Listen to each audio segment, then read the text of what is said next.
সবসময় ভিডিওতে থাকি, অনেকগুলা ভিডিও আছে অনেক মধুর, সে ভিডিওগুলা দেখা যাচ্ছে এখনো আমি সবসময় দেখি আর আফসোস করি যে এই দিনগুলো আর কোনোদিন আসবে না। আর এর আগে আপনাদের কাছে আমি ইন্টারভিউ দিয়েছিলাম যে আমরা হচ্ছে সবাই আমাদেরকে চিনে ঝগড়াটে কাপল, হ্যাঁ ঝগড়াটে কাপল বলে চিনে, কিন্তু এই ঝগড়াটে কাপলের কোনোদিনও বিচ্ছেদ হবে না, ঠিক আছে। তবে হয়তো আল্লাহর নিয়তি যে যা হবে তিনি ঠিক করে রাখছেন। আমরা যতই বলি আমাদের কথা আর কি হবে না, কপালে যা আছে সেটাই হবে। আমি এখন ছেড়ে দিছি, আল্লাহ যা করে মানুষের ভালোর জন্যই করে। আমি তো তার প্রতি পুরাই নির্ভরশীল ছিলাম এতদিন। আমি কখনো নিজের বলতে কিছু ভাবিনি, সবসময় ভাবছি সে আমার, ওর সবকিছু আমার, নিজের বলতে কোনো কিছু ভাবিনি। আর সেজন্যই কিন্তু আজকে আমি নিঃস্ব। আমাকে যদি বলেন যে এখন 1000 টাকা বের কর, আমি 1000 টাকা বের করতে পারবো না। আর এখন বর্তমান আমার মাথায় একটাই টেনশন, আসলে ঝগড়াঝাটির কারণে কিন্তু আমি বাবার বাড়ি চলে আসছিলাম। আর বাবার বাড়ি এসে যদি একটা মেয়ে যান, সেটা প্রশ্ন আপনাদের কাছে আমার। আমি তো এজন্যই তাকে সাইকো বলছি, যে সে কি বলে না বলে সে চিন্তা করে বলে না, সে ভেবে বলে না, এজন্যই তো তাকে সাইকো বলছি।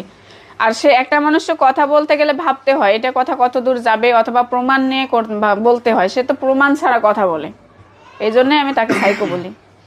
সে পাগল, আর সে এক মুখে কয়েক কথা বলে। দেখেন, একবার কেঁদে কেঁদে ভিডিও বানাচ্ছে, একবার আমাকে ইজ্জত মেরে ভিডিও বানাচ্ছে, একবার আবার আজে বাজে কথা বলতেছে। মানে এক এক সময় এক এক রূপ তার কোন রূপটা আমি নেব বলেন? আর এখন পর্যন্ত সে আমাকে সন্দেহ করে যাচ্ছে। এই সন্দেহের কারণে কিন্তু আজকে এত কিছু, এখন পর্যন্ত সে আমাকে সন্দেহ করে যাচ্ছে। আমার টিকটক ভিডিওগুলোও সে দেখতেছে আর ফোন দিচ্ছে, কয় কি এইটা ভিডিও করছিস, এই ভিডিওতে তো তুই কথা বলতেছিস ভিডিও কলে।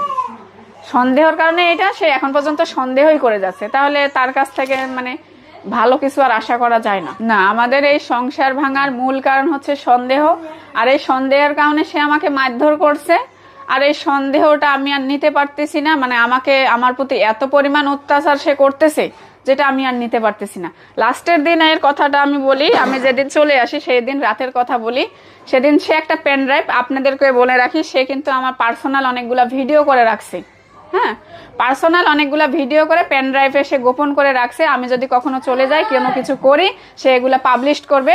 সে এডিট করে অন্য লোকের ছবি বসাই দিয়ে সেগুলো পাবলিশ করবে, আমাকে খারাপ বানাবে, এইটাই আর কি তার প্ল্যান।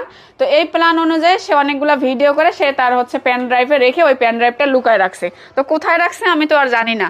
তো যে রুমে সে রাখছে সেই রুমে আমি হচ্ছে একটা ব্যাগ রাখতে গেছি, উপরে আলমারির উপর একটা ব্যাগ রাখছি। ওই ব্যাগটা শুধু নিচ থেকে ধাক্কা মেরে উপরে রেখে দিছি। এখন ও গেছে, যাই হচ্ছে এভাবে খুঁজছে, নিচের থেকে দাঁড়ায় এভাবে খুঁজছে ওই পেন ড্রাইভটা। তো সে খুঁজে পায়নি, সে কিন্তু আর ভালো করেও খুঁজেনি। তারপরে হচ্ছে দৌড় দিয়ে সে আমার কাছে আসছে, এসে হচ্ছে আমাকে ডেকে নিয়ে ওই রুমে নিয়ে গেছে। রুমে নিয়ে ঢুকাই দরজা লাগাই দিল। যেহেতু আমার একটা ছোট বাচ্চা আছে 5 বছর, ও অন্য রুমে, ও আসে তো কান্নাকাটি করবে, সেজন্য দরজাটা লাগাই দিল। দরজা লাগাই দিয়ে আমাকে বলতেছে বিছানার উপর উঠ।